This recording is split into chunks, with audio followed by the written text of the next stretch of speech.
Cuando escuché aquel grito desgarrado que retumbó por toda la mansión, un "no te metas con mis hijas", cargado de rabia, miedo y algo que yo todavía no podía entender, supe que mi vida estaba a punto de cambiar de una forma que no imaginaba, aunque yo solo había llegado allí para limpiar y trabajar en paz.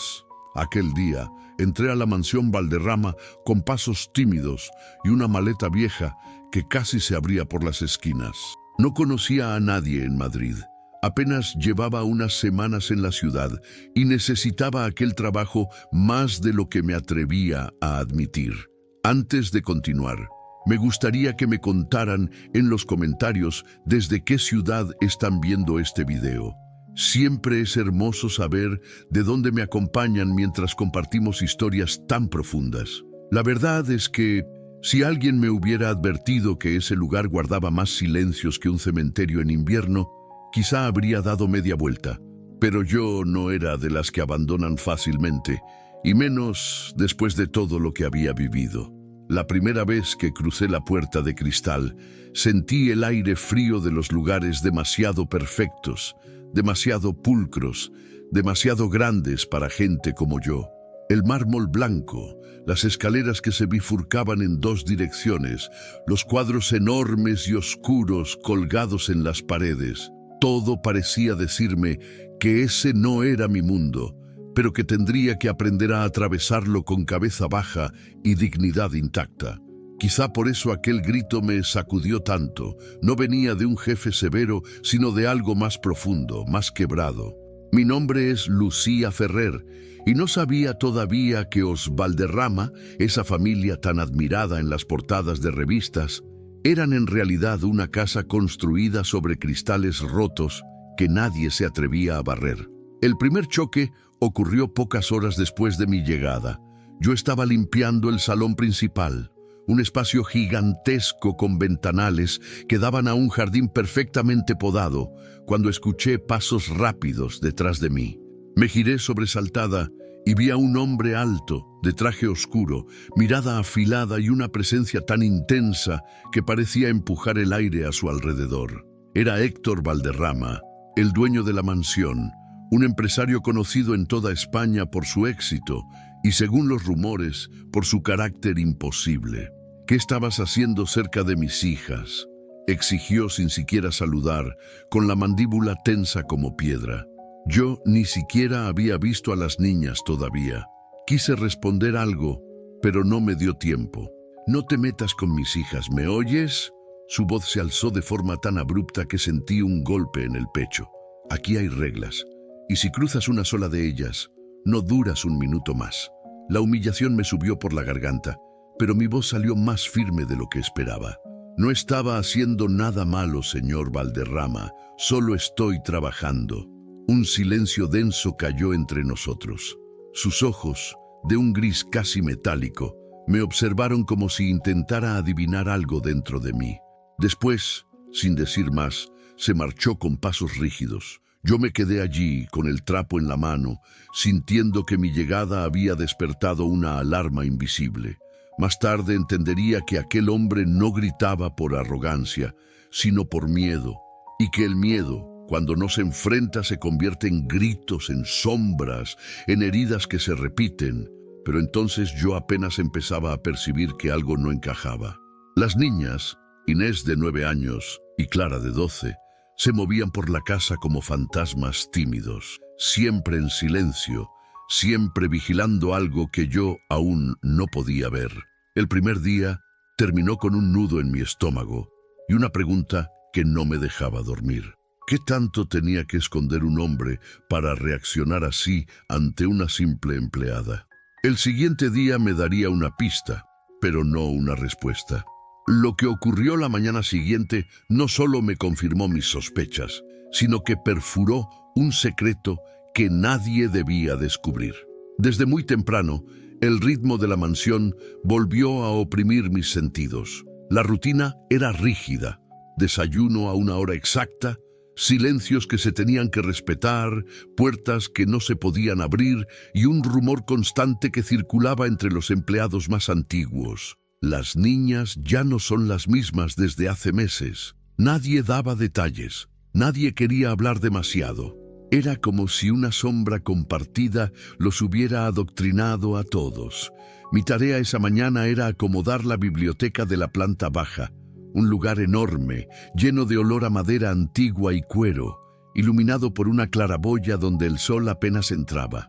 Mientras ordenaba unos libros, escuché un susurro suave. Al principio pensé que era el viento colándose por alguna rendija, pero luego volvió a sonar. Era una voz infantil.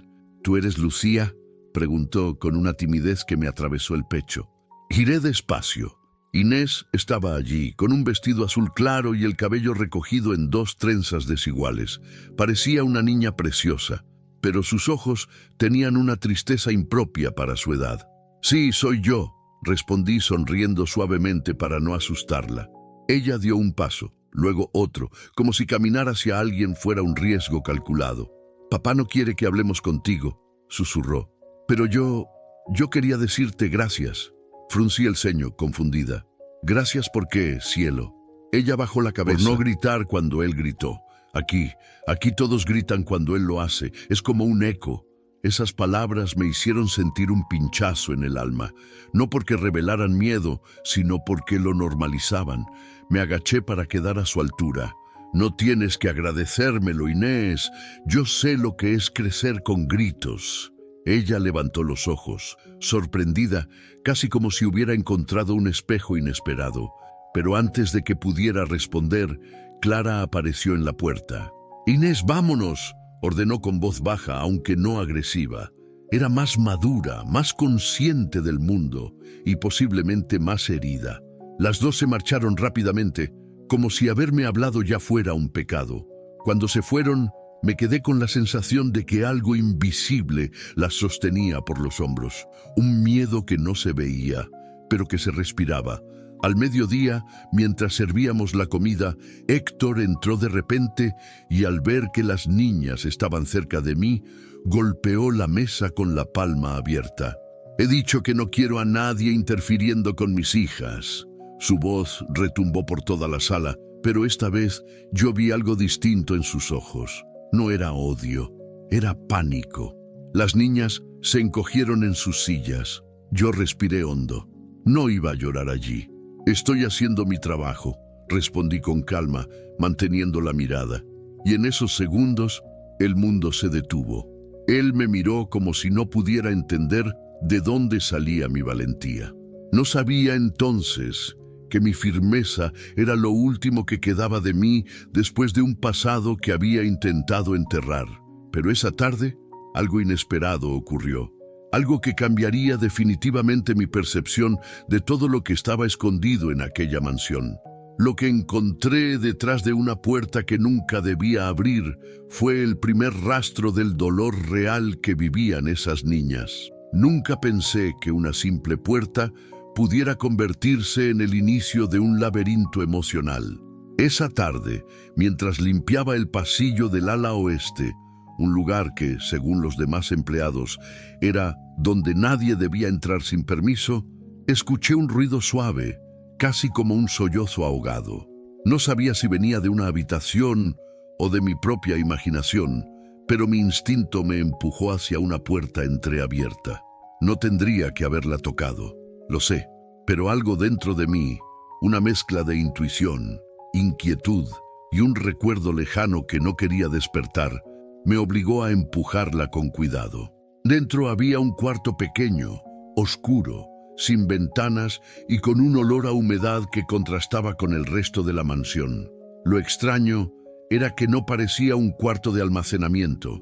Había una cama individual, doblada con sábanas viejas, un escritorio diminuto y un peluche colocado de lado. Un peluche triste, como si hubiera sido abandonado en medio de una fuga apresurada. No tardé en entender. Ese cuarto había pertenecido a alguien pequeño. Fue entonces cuando escuché pasos detrás de mí. ¿Quién te dio permiso para entrar aquí? La voz profunda de Héctor llenó el espacio como un trueno. Me giré sobresaltada. No había visto su expresión tan dura desde el primer día, pero ahora había algo más. Dolor escondido detrás de una rabia cuidadosamente afinada. Escuché un ruido Pensé que alguien podría necesitar ayuda. Intenté explicar. Él avanzó hacia mí y cerró la puerta de golpe. Este cuarto no te concierne. En esta casa hay límites que no debes cruzar. Su voz tembló ligeramente, casi imperceptible. No vuelvas a entrar aquí. Yo asentí, pero algo en su mirada me dijo que ese cuarto era la raíz de todos los silencios. Cuando salí al pasillo, sentí una punzada en el pecho.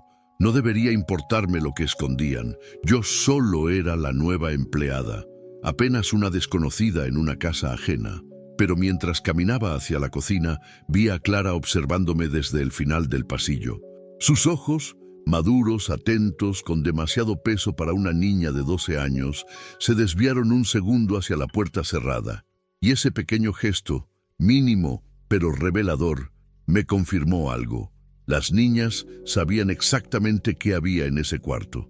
Y sabían también por qué nadie podía entrar. Sin embargo, a pesar de la tensión acumulada, la jornada aún me reservaba otra prueba. De regreso a la cocina, escuché a 2 empleadas susurrando sobre mí.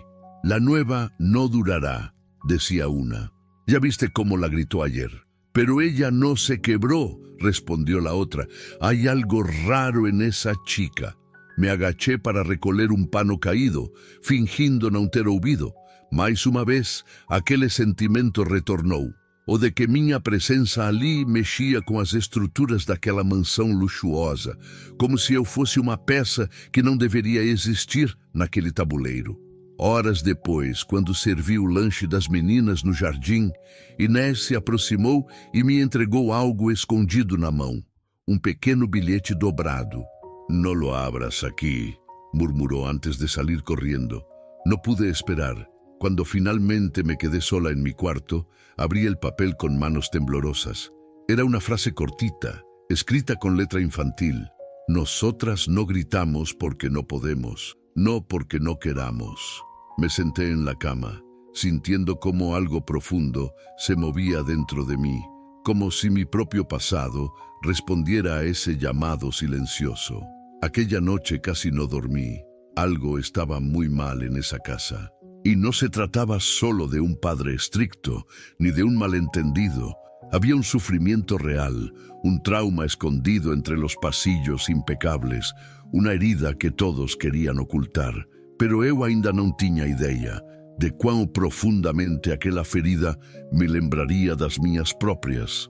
Al amanecer, una humillación inesperada me haría comprender que el dolor en esa casa apenas estaba comenzando y que yo estaba a punto de ser arrastrada hacia él. Amaneció con un cielo gris que parecía presagiar la tormenta que se avecinaba.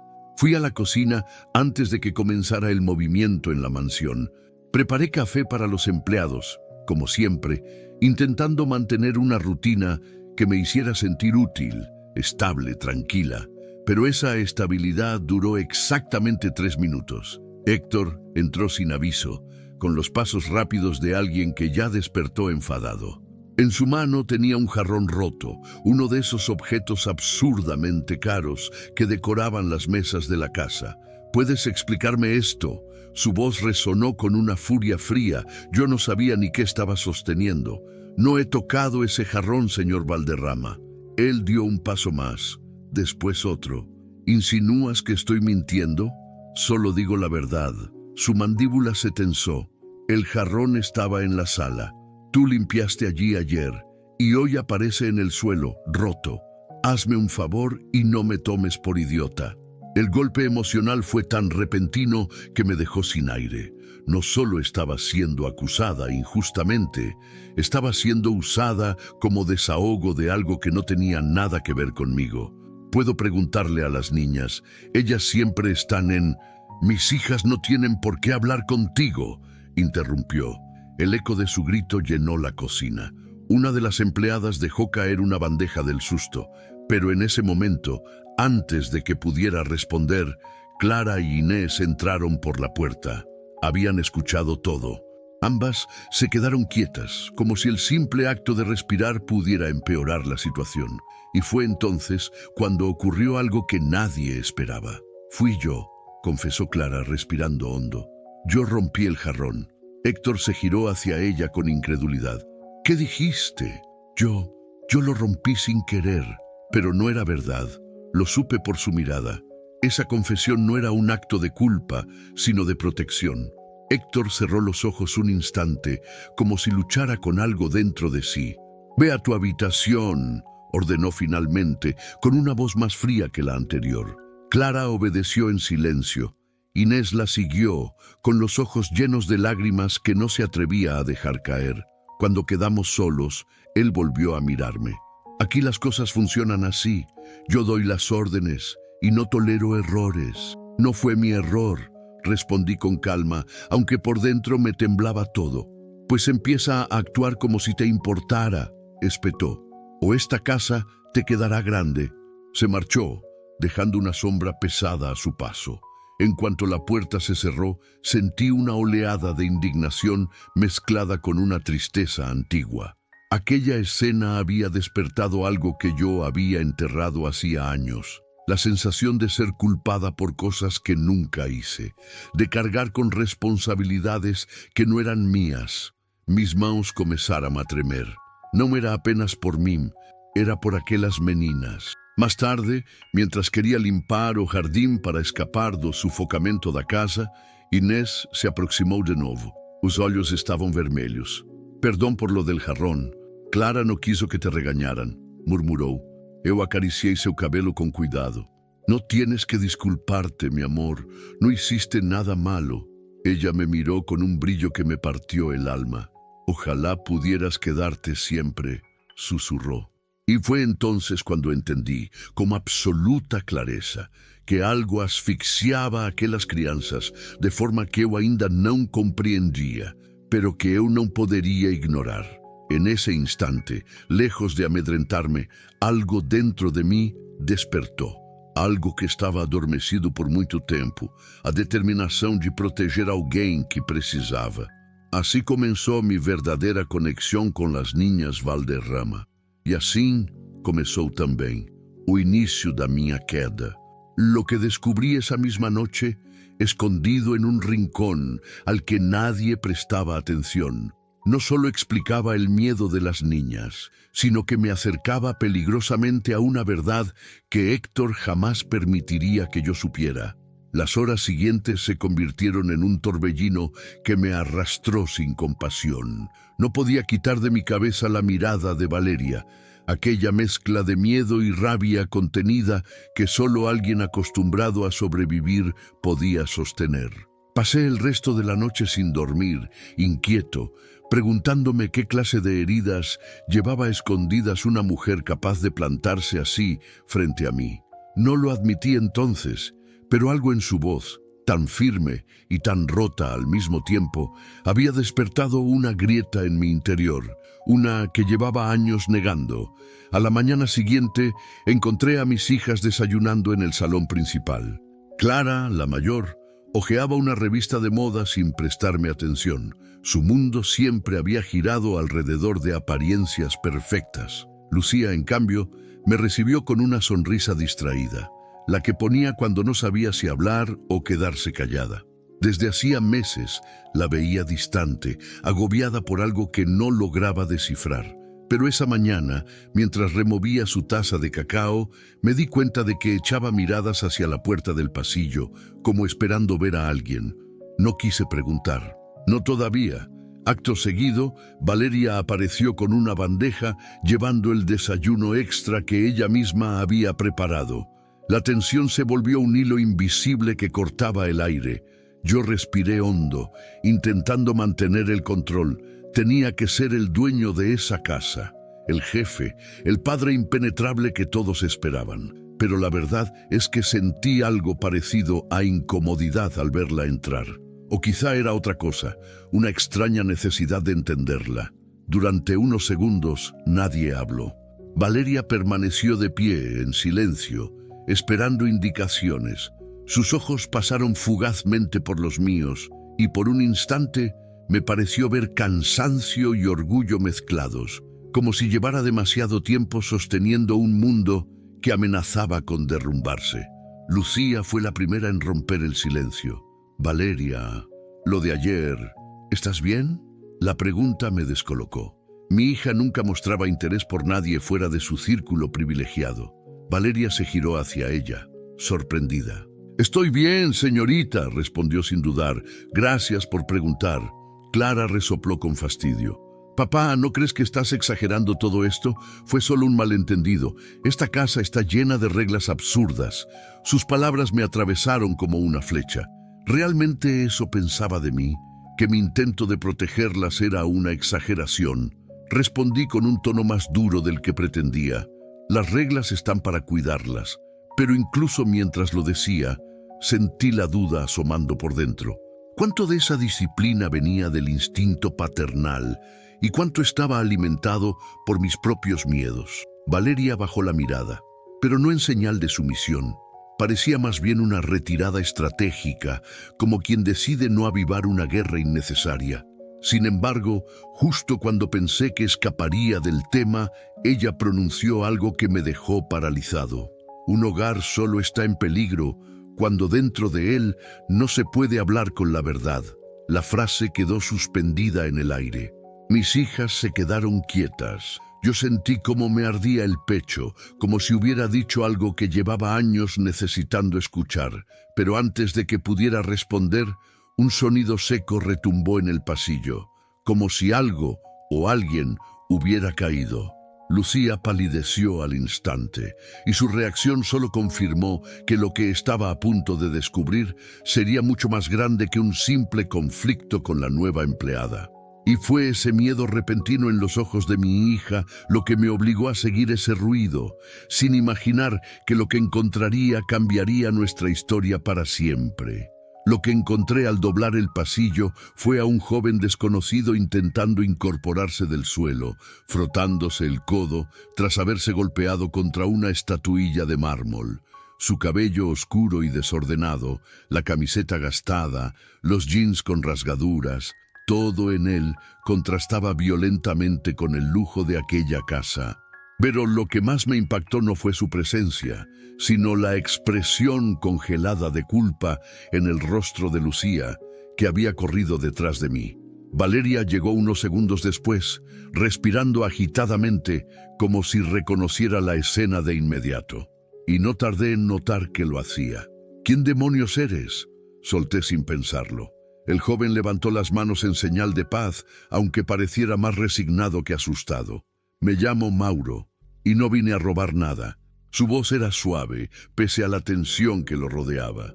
Pero yo estaba demasiado furioso para analizar detalles. ¿Qué hace un desconocido escondido en mi casa? Clara apareció finalmente, claramente molesta por el alboroto, pero al ver al chico cambió su gesto al instante.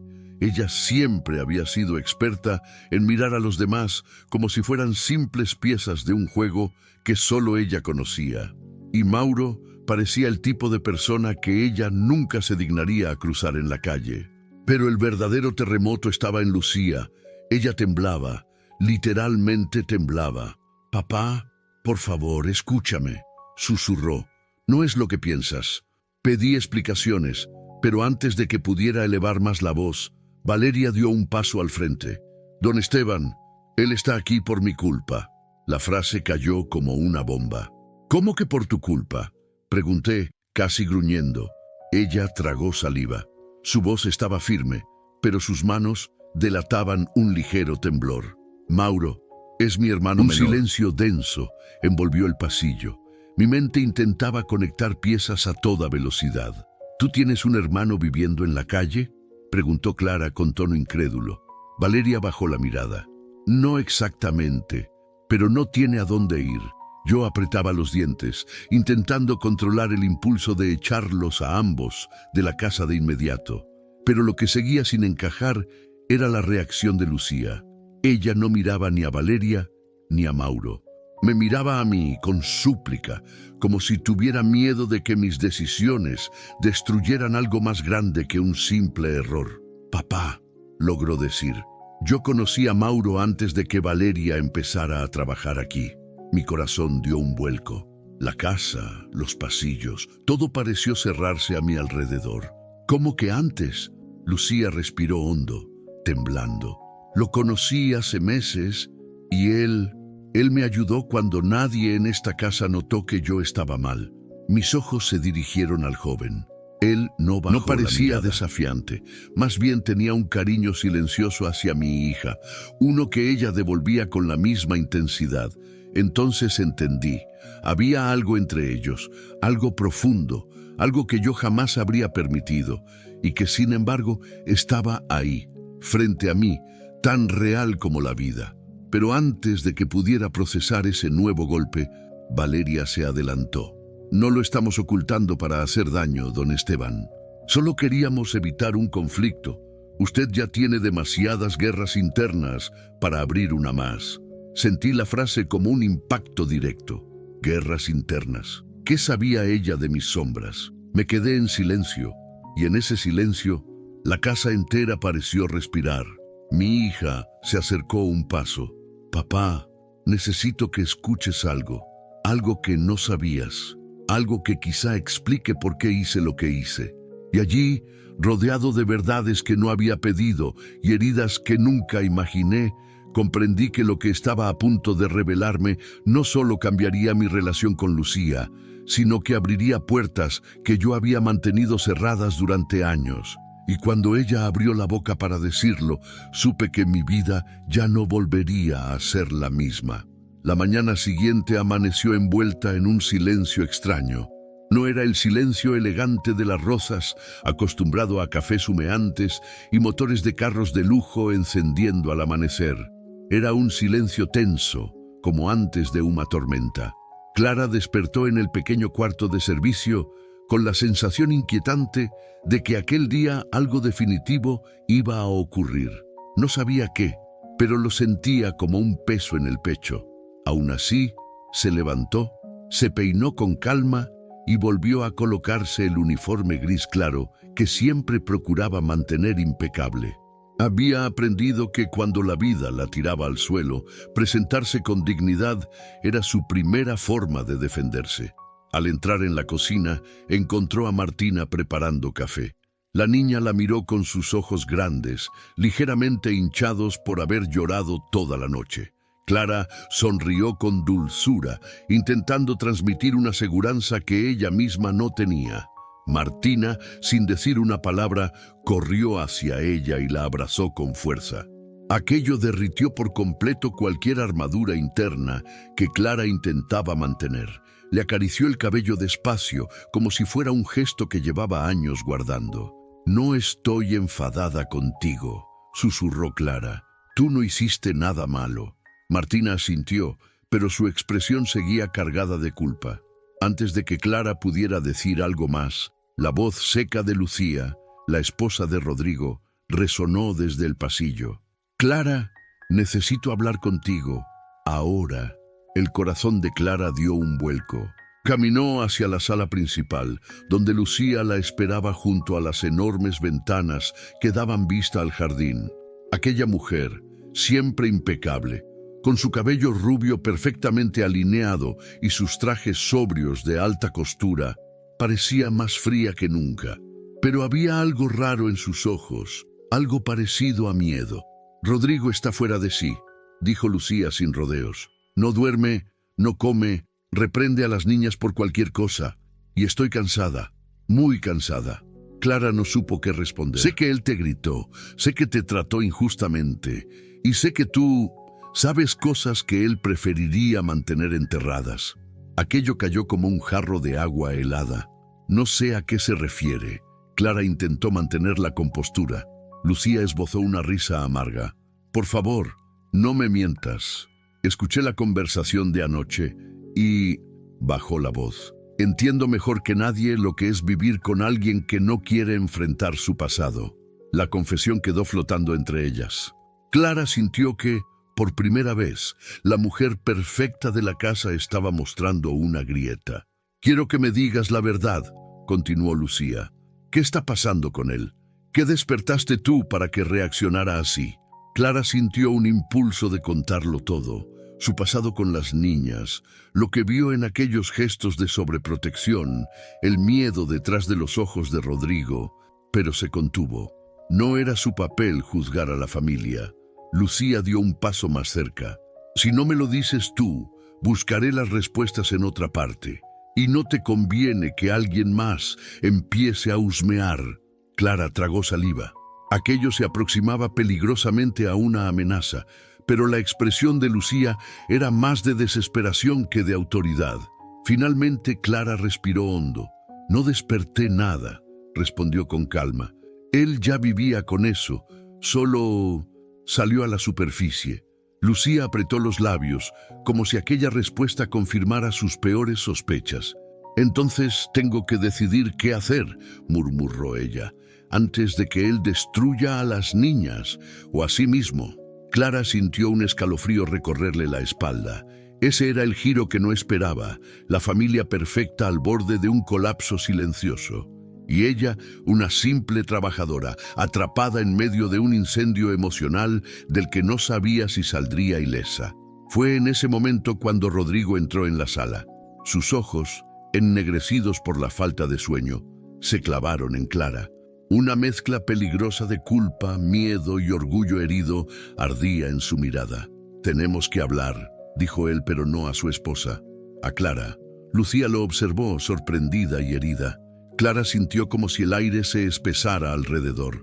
Ese sería el día que cambiaría todo. Y mientras seguían mirándose, Clara supo que estaba a punto de escuchar una verdad que él había ocultado por años. Una verdad capaz de romperlo todo todavía más. La tensión era tan densa que era casi palpable, como si cada molécula del aire estuviera suspendida a la espera de la próxima palabra.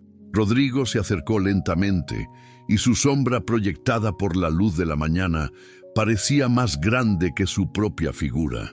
Clara no podía moverse, no porque tuviera miedo, sino porque intuía que cualquier gesto brusco podría hacer estallar algo que llevaba demasiado tiempo guardado. «No voy a repetirlo frente a ella», dijo Rodrigo con un tono bajo pero firme, señalando a su esposa con un gesto sutil de la cabeza. «Esto es entre tú y yo». Lucía abrió los ojos, ofendida por la insinuación de ser una intrusa en su propia casa, pero increíblemente no dijo nada. Solo se retiró hacia el corredor, aunque no antes de dedicarle a Clara una mirada cargada de advertencias silenciosas. Cuando quedaron solos, Rodrigo hizo algo que la descolocó por completo. Se sentó. No en el sillón elegante junto a él, sino en el borde de una de las mesas auxiliares, como si sus piernas no pudieran sostenerle el peso de lo que estaba a punto de decir. «No tienes idea del daño que causaste», comenzó, pero no con tono de reproche. Era dolor, no por lo que hiciste, sino por lo que me obligaste a recordar. Clara lo escuchaba en silencio. «Cuando te vi con Martina», continuó él, «cuando la vi aferrarse a tu cintura, fue como si me arrancaran el aire del pecho. No porque pensara que ibas a hacerle daño, sino porque era exactamente lo que hacía mi hermana cuando tenía miedo». Clara parpadeó. «Mi hermana Sofía», añadió él, como si pronunciar el nombre después de tantos años le desgarrara la garganta. Y entonces narró lo que jamás había contado en voz alta en aquella casa de lujo y perfección. Su infancia en un lugar que nada tenía que ver con las rosas, la violencia de un padre frío y controlador, las noches en que él intentaba proteger a su hermana pequeña, tapándole los oídos, los gritos, los golpes, la culpa que aún hoy le roía el pecho porque en la noche más dura de su infancia no pudo protegerla. «Sofía murió con 9 años», dijo finalmente, «y yo tenía 11». Clara sintió un golpe interno. Era imposible no conmoverse. «Cuando Martina te abrazó», Rodrigo apretó los ojos, «pensé en Sofía, pensé en cómo yo fallé, pensé en cómo juro todos los días que mis hijas jamás vivirán lo que yo viví, pero ese juramento me está destruyendo, las ahoga, las asfixia, y tú apareciste como un espejo que me obligó a ver todo lo que llevo décadas escondiendo debajo de la alfombra». Clara entendió entonces que Rodrigo no era un hombre autoritario por naturaleza, sino alguien que confundió control con protección, dureza con cuidado, y que esa confusión había crecido hasta volverse una cárcel emocional para toda su familia. Ella respiró hondo. Tus hijas no necesitan un guardián, dijo Clara con voz suave. Necesitan un padre. Rodrigo la miró como si esas palabras lo hubieran atravesado por completo. No sé cómo ser eso, admitió él. Entonces empieza por pedir perdón, respondió Clara. A ellas, a tu esposa y a ti mismo. El silencio que siguió fue largo, pero no tenso. Era el tipo de silencio donde las grietas empiezan a cerrarse, aunque lentamente. Rodrigo se levantó finalmente. ¿Te quedarás?, preguntó. Clara no sabía si la pregunta venía desde la necesidad o la gratitud. Pero antes de que pudiera responder, la puerta principal se abrió con brusquedad y la voz de alguien que ninguno esperaba interrumpió la pausa frágil que se había formado. «¿Clara? No puede ser. ¿Eres tú?» El mundo entero pareció detenerse, porque quien acababa de entrar era alguien de su pasado, alguien que podía cambiar el rumbo de todo lo que había logrado hasta ahora. La vida a veces se quiebra en un segundo, pero otras veces se reconstruye con o que parecía imposible.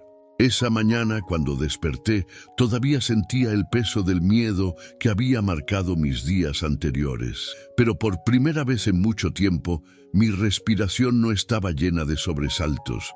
Había un silencio raro en la casa, un silencio que no se sentía vacío, sino expectante, como si algo nuevo estuviera a punto de comenzar.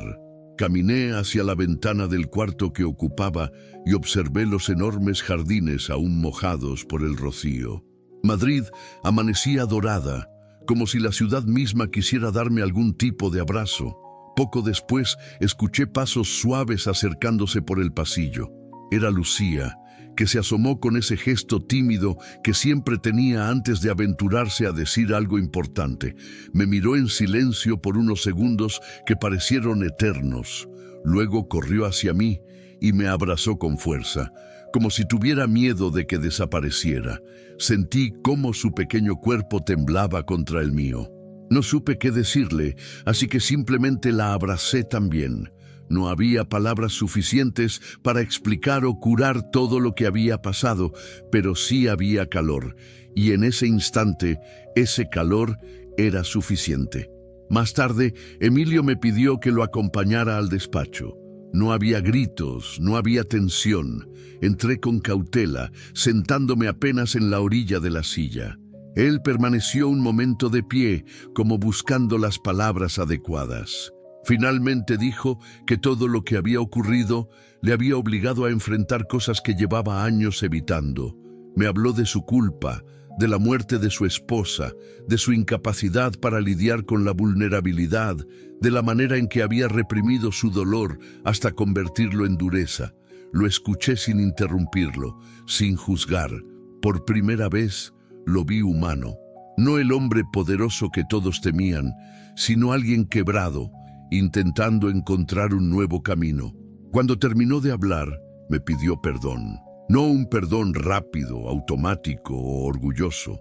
Un perdón verdadero, trabajado, difícil, casi doloroso. Dijo que había entendido que no solo no había protegido a sus hijas, sino que había contribuido a alimentar sus miedos. Que en mí había visto algo que le aterraba, la posibilidad de que él también necesitara ayuda. Y que había reaccionado atacando, como siempre. No sabía exactamente qué debía responderle, porque nada de aquello borraba lo sucedido, pero también sabía que había verdad en sus palabras. Había un extraño equilibrio entre el daño y la reparación. Los días siguientes fueron una mezcla extraña de calma y reconstrucción. La relación con las niñas se fortaleció, especialmente con Lucía, quien ya no caminaba como sombra por la casa. Incluso Clara, tan rebelde y distante, había empezado a bajar las defensas, dejando que su tristeza se mostrara sin temor a ser reprendida. Yo las acompañaba en sus tareas, en sus juegos, en sus silencios. Poco a poco, la mansión dejó de sentirse como una prisión de mármol y empezó a parecerse a un hogar real. Pero inevitablemente llegó el momento en que tuve que decidir. Emilio me pidió que me quedara, que siguiera siendo parte de la casa, parte de la vida de las niñas. Me ofreció un contrato estable, un salario generoso y, más allá de eso, una especie de lugar en ese pequeño universo que por tanto tiempo había estado fracturado. Yo lo escuché con el corazón dividido. Agradecía su sinceridad, apreciaba el cambio que veía en él, pero también sabía que mi historia no había empezado allí. Yo había llegado con heridas que aún necesitaban cerrarse. Así que respiré hondo y le dije que no podía quedarme, que necesitaba seguir adelante, construir mi propio camino, alejarme del miedo que había vivido allí, incluso si ahora ese miedo estaba empezando a desvanecerse. Emilio bajó la mirada, pero no insistió. Solo dijo que entendía, que siempre tendría un lugar en esa casa si algún día lo necesitaba, que de alguna manera yo había salvado algo que él creía perdido para siempre. Cuando llegó el día de marcharme, Lucía se aferró a mi cintura llorando en silencio. Fue el adiós más difícil que había tenido en años. Le prometí que volvería a visitarla, que jamás la abandonaría, que ella era más fuerte de lo que imaginaba. Clara me dio un abrazo rápido, casi torpe, pero cargado de sinceridad. Y Emilio solo me acompañó hasta la puerta manteniendo una distancia respetuosa, pero en su mirada había una gratitud que no necesitaba palabras. Al salir de la mansión, sentí que Madrid respiraba distinto. Caminé por las calles elegantes que tantas veces me habían intimidado, y por primera vez no me sentí pequeña. Llevaba conmigo las cicatrices, sí, pero también llevaba algo que creí haber perdido hacía mucho. La certeza de que mi vida no estaba definida por el dolor, sino por mi capacidad de levantarme después de él. Mientras me alejaba, supe que esa historia no terminaría allí, porque aunque no pertenecía a ese mundo de riqueza y mansiones brillantes, había dejado una huella en él. Y ese mundo, de alguna forma inesperada, también había dejado una huella en mí. Y entonces entendí algo simple, pero poderoso. A veces, las batallas más duras no se ganan quedándose, sino sabiendo cuándo es hora de partir.